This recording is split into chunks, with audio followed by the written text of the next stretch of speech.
Polisi menggelar rekonstruksi pembunuhan seorang wanita di Kampung Cibogo, Cisauk, Kabupaten Tangerang, Banten. Ya, warga emosi meneriaki ketiga pelaku saat rekonstruksi.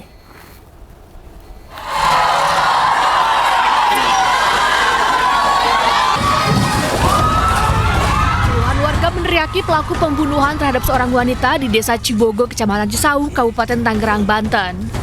Warga yang emosi berusaha menerobos barisan petugas saat hendak melakukan rekonstruksi kasus pembunuhan wanita yang ditemukan tewas dengan luka di bagian leher dan tangan terborgol. Ketiga pelaku yakni RRP 19 tahun, IF 21 tahun, dan AP 17 tahun melakukan 75 adegan dalam rekonstruksi pembunuhan. Para pelaku memperkosa korban di rumah pelaku, lalu membunuhnya serta membuang korban di lahan kosong. Jadi untuk rekonstruksi pada hari ini yang awalnya kita dengarkan ada 65 adegan, kemudian perkembangan di TKP kemudian menjadi 75 adegan.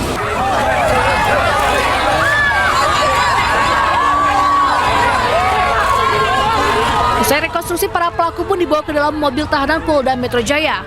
Warga yang kesal terus meneriaki para pelaku.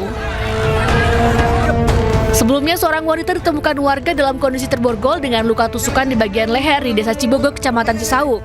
Tiga pelaku telah ditangkap, salah satunya merupakan mantan pacar korban yang mengaku sakit hati ditagih utang. Dari Kabupaten Tangerang, Banten, Ayu Marani, iNews melaporkan.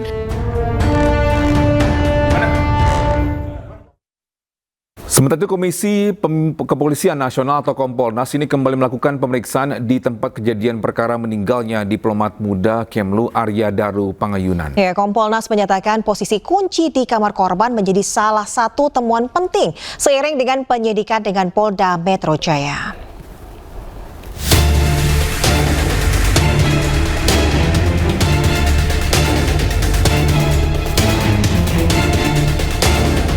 Komisi Kepolisian Nasional atau Kompolnas kembali melakukan pemeriksaan di tempat kejadian perkara meninggalnya diplomat muda Kemlu Arya Daru Pangayunan di sebuah kamar indekos di wilayah Menteng, Jakarta. Kompolnas meneliti kondisi kamar mulai dari plafon, saluran air, kasur hingga posisi kunci yang diperagakan langsung oleh penjaga kos. Kompolnas juga mengonfirmasi bahwa seluruh CCTV berfungsi dan rekaman telah diambil polisi sesuai prosedur tanpa ada yang hilang. Hasil sementara, slot kunci yang hanya bisa dibuka dari dalam ditemukan dalam kondisi terkunci saat pintu pertama kali dibuka. Kasur. Dan yang nggak kalah penting adalah kami cek posisi kunci. Lah, posisi kunci ini jadi sangat krusial di situ. Lah, kami cek secara fisik dan kami konfirmasi kepada penjaga kos-kosan ini.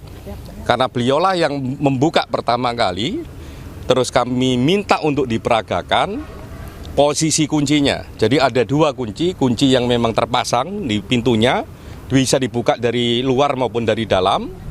Ya, terus kunci yang memang ada di dalam yang bentuknya slot, yang itu hanya bisa dibuka atau dikunci dari dalam.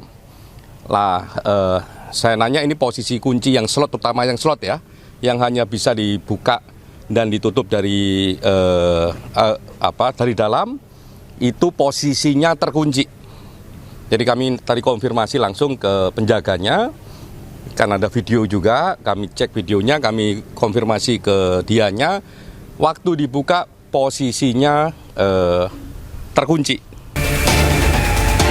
Selain itu, pihak Kompolnas menegaskan bahwa Kompolnas tidak menggantikan peran polisi, namun memastikan setiap prosedur penyidikan sesuai standar dan berjalan profesional.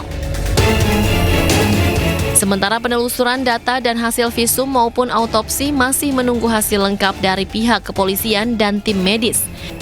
Dari Jakarta, Jen Cahyani, Fakih Satrio, iNews melaporkan.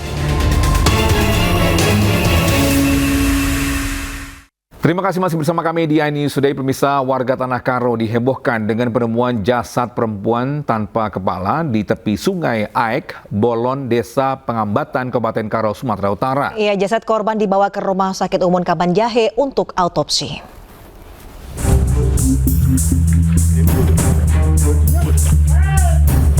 Niat mencari ikan di sungai, sejumlah warga justru dikejutkan dengan penemuan sesosok jasad seorang perempuan tanpa kepala di tepi sungai Aik Bolon, Desa Pengambatan, Kabupaten Karo, Sumatera Utara. Warga langsung melaporkan penemuan ini ke pemerintah desa serta pihak kepolisian. Setelah pemeriksaan, polisi evakuasi jasad ke Rumah Sakit Umum Kabanjahe. Kami jelaskan kondisi jenazah pada saat ditemukan itu sudah dalam posisi membusuk, mungkin sudah lama. Jadi belum juga dapat kita pastikan motif daripada ini. Kita tunggulah hasil penyelidikan daripada Reskrim Polres Tanah Karo dan keluar hasil daripada forensik. Untuk saat ini apakah ada informasi tentang adanya keluarga yang hilang itu, Komandan? Sampai saat ini kita masih menunggu. Mana tahu ada keluarga yang memang sudah lama hilang agar dapat segera menghubungi pihak Polres Tanah Karo biar bisa kita mengidentifikasi. Hingga kini polisi masih menyelidiki jasad korban termasuk identitasnya. Dari Kabupaten Karo, Sumatera Utara, Eka Hetriansyah, iNews melaporkan.